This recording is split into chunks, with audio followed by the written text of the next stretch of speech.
संकट ते हनुमान छुड़ावे, मन क्रम वचन ध्यान झुलावे। दोस्तों, हनुमान जी हर संकट से छुड़ाने आते हैं, लेकिन मन क्रम वचन ध्यान से जो पवित्र होता है, मनोकामना और काज उसी के ही पूरे होते हैं।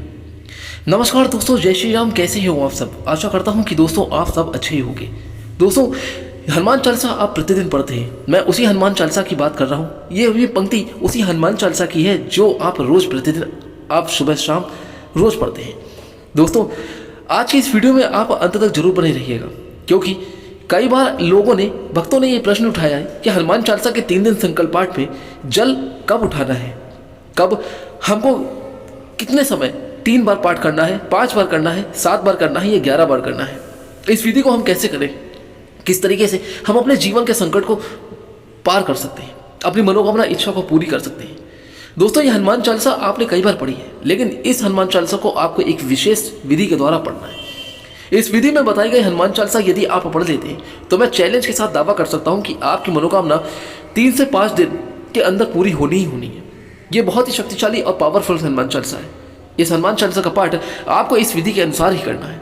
यह विधि बहुत ही चमत्कारी और शक्तिशाली है। वो क्यों है? क्योंकि तंत्र शास्त्र में इसका प्रयोग किया गया है।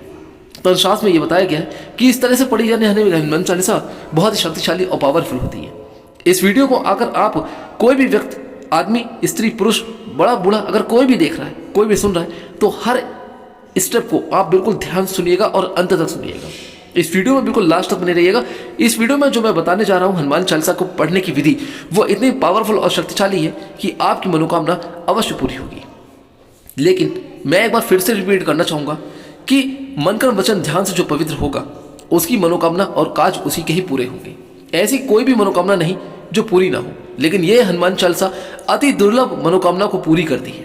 कोई भी दुर्लभ काम है जो आपके बस की बात नहीं और आप उसको करते करते थक चुके, हार गए, तो आपको हारने या थकने की जरूरत नहीं है। आप सच्चे मन से प्रभु श्री हनुमान जी महाराज को याद करते हुए और श्री राम जी का नाम लेते हुए आपको यह हनुमान चालीसा कर डालिए। अब आपको कैसे करनी है, कब करनी है, कितने समय पर करनी है और इसके नियम और सावधानियां क्या है, वो सब कुछ मैं आपको बताऊंगा इस वीडियो में। बिल्कुल लास्ट तक आप ध्यान से हर एक स्टेप सुनते रहिएगा। लेकिन अभी मैं आपको एक बात बता दूं, कुछ लोग ये कहेंगे कि ये बकवास है, हमने किया लेकिन कुछ हुआ नहीं।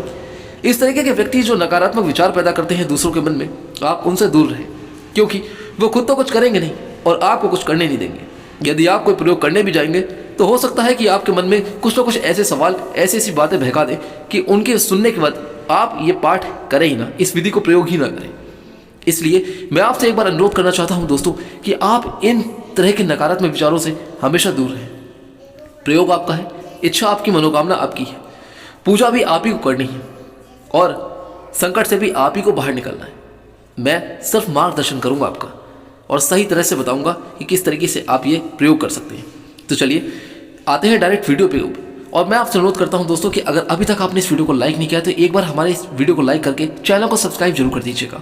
जो भी लोग चैनल पर नए हैं, प्लीज़ एक बार मैं उनसे अनुरोध करता हूं कि चैनल को सब्सक्राइब करके बेल आइकन जरूर प्रेस कर दीजिए, ताकि हर आने वाली वीडियो सबसे पहले आपको जरूर मिलती रहे। और कमेंट बॉक्स में जय श्री राम के साथ साथ हनुमान जी महाराज का एक नारा भी लगा दीजिए। दोस्तों, अब इस उपाय को आपको क्या करना है, ध्यान से सुनिएगा। सबसे पहले मैं आपको बता दूं कि हनुमान चालीसा ये बहुत ही शक्तिशाली है, क्योंकि ये एक तंत्र प्रयोग है, लेकिन आपको डरने की जरूरत नहीं है। शुद्ध सात्विक प्रयोग है, आप इसको बस बिना सोचे समझे कर दीजिए।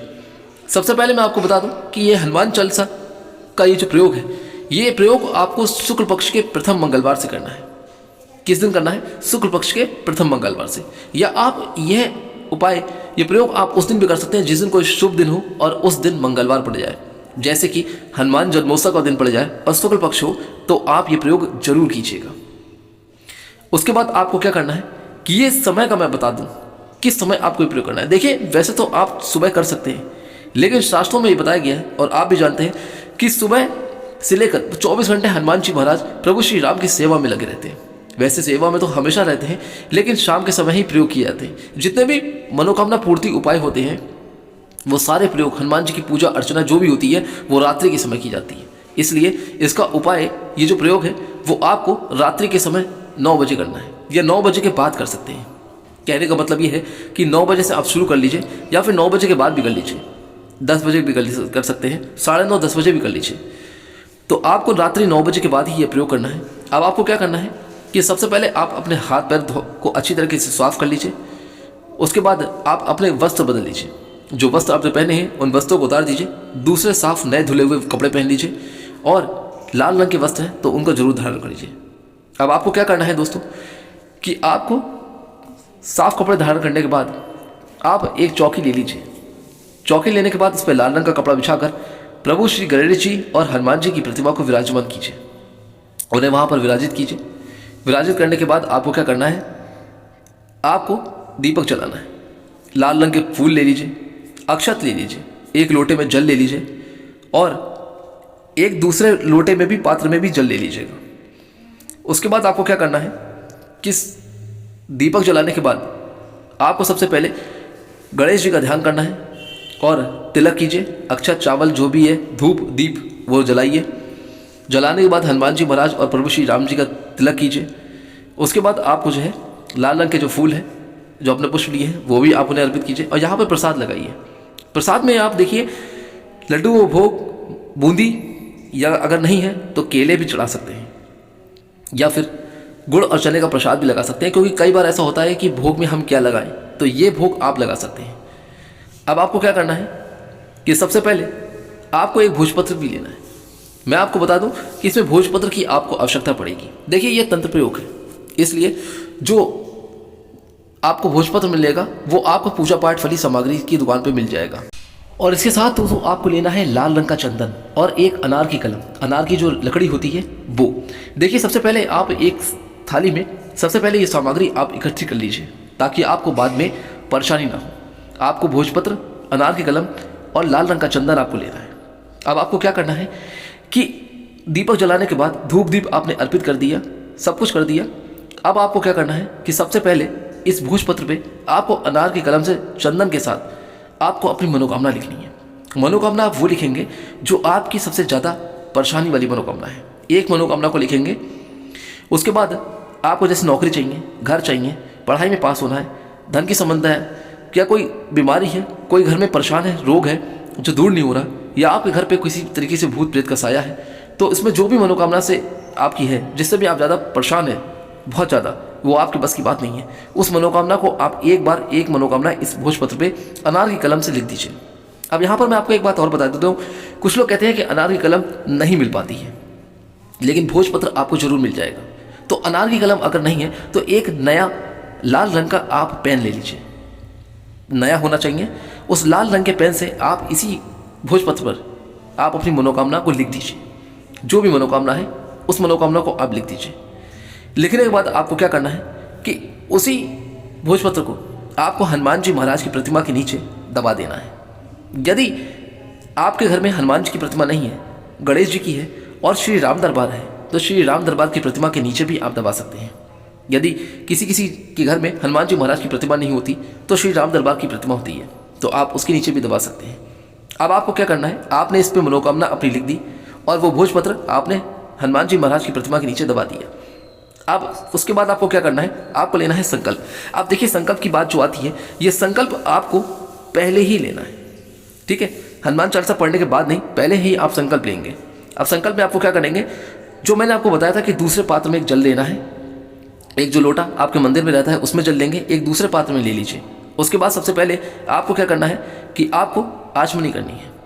आचमनी आपको कैसे करना है, 3 बार आप उसमें जल लेंगे सीधे हाथ में, ठीक है। एक बार लेंगे और अपने होठों से लगाएंगे, उसके बाद दूसरी बार जल लेंगे, उसको आप होठों से लगाएंगे। इसी प्रकार से आपको तीसरी बार दूसरे पात्र से जल लेकर अपने दाहिने हाथ में आपको अपने होठों से लगाना है और उसके बाद आप अपने हाथ धो लीजिएगा।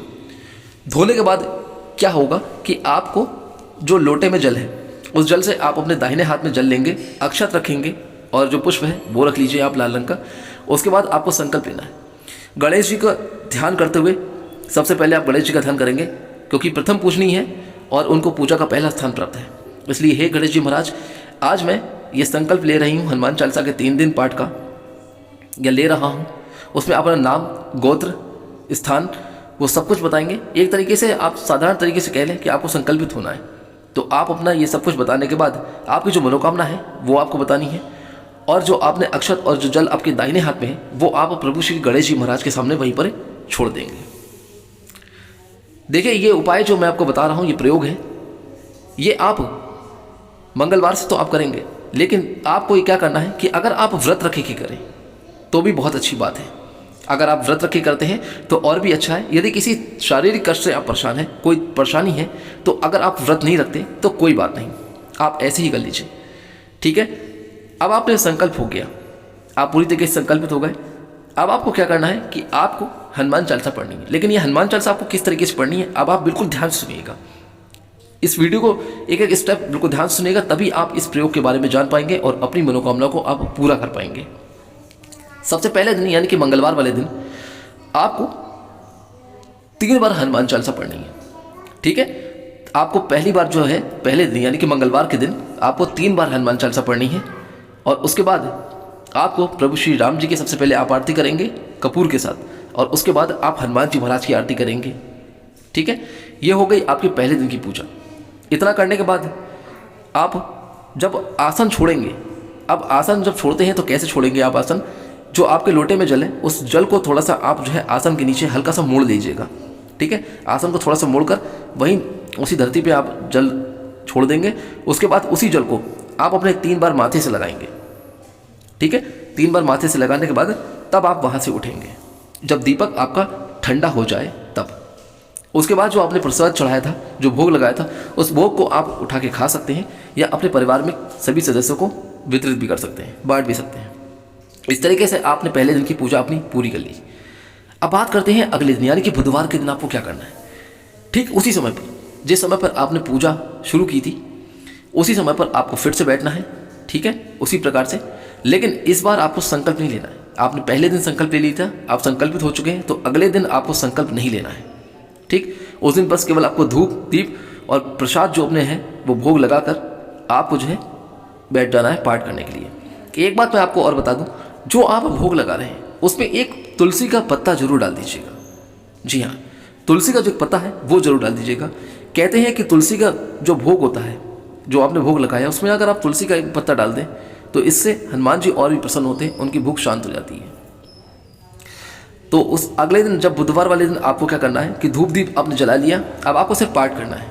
अब आपको बुधवार वाले दिन आपको जो है 7 पाठ करने हैं। जी हाँ, आपको बुधवार वाले दिन 7 पाठ हनुमान चालीसा के करने हैं, और उसके बाद आपको प्रभु श्री राम जी की आरती करनी है और हनुमान जी की आरती करनी है। ये हो गई आपकी दूसरे दिन की पूजा। अब तीसरे दिन यानी कि गुरुवार वाले दिन, अब आपको गुरुवार वाले दिन क्या करना है। गुरुवार वाले दिन भी आप इसी समय पर बैठेंगे जिस समय पर आपने पहले दिन पूजा की थी, दूसरे दिन की थी, और तीसरे दिन भी आप उसी समय पर बैठकर आपको ठीक उसी प्रकार से धूप दीप वगैरह अर्पित करके, प्रसाद वगैरह लगाकर, भोग लगाकर, और आपको हनुमान चालीसा का पाठ करना है 11 बार। यानी कि गुरुवार वाले दिन आपको 11 बार करना है। ये जो हनुमान चालीसा आप पढ़ रहे हैं ये बढ़ते हुए क्रम में आप पढ़ेंगे, ठीक है। अब आप गुरुवार वाले दिन 11 बार हनुमान चालीसा पढ़ेंगे। उसके बाद आपको श्री राम जी की पहले आप आरती करेंगे, उसके बाद आप हनुमान जी की आरती करेंगे। इस तरीके से आपकी ये तीसरे दिन की पूजा ये हो गई पूरी। अब क्या होगा कि आपको चौथे दिन क्या करना है। चौथे दिन आपको कुछ नहीं करना है, बस आप धूप दीप प्रसाद भोग लगाकर और एक बार आप हनुमान चालीसा पढ़ लीजिए, और बस इतना ही करना है।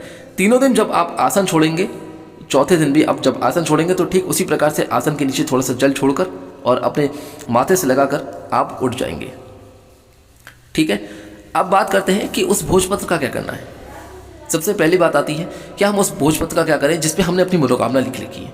आपको क्या करना है कि शनिवार वाले दिन, ठीक है, शनिवार वाले दिन आपको क्या करना है कि आपको चले जाना है हनुमान मंदिर।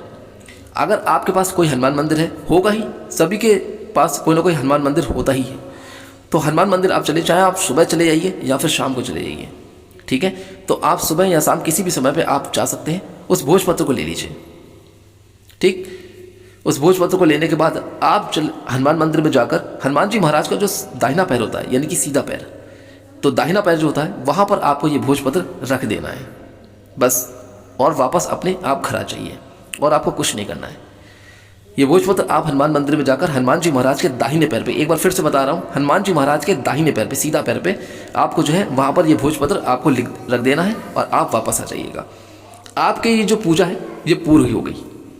एक बात अब मैं आपको बता देता हूँ आपको सावधानी क्या करनी है और इसमें नियम क्या है। बात करते हैं सबसे पहले सावधानी की।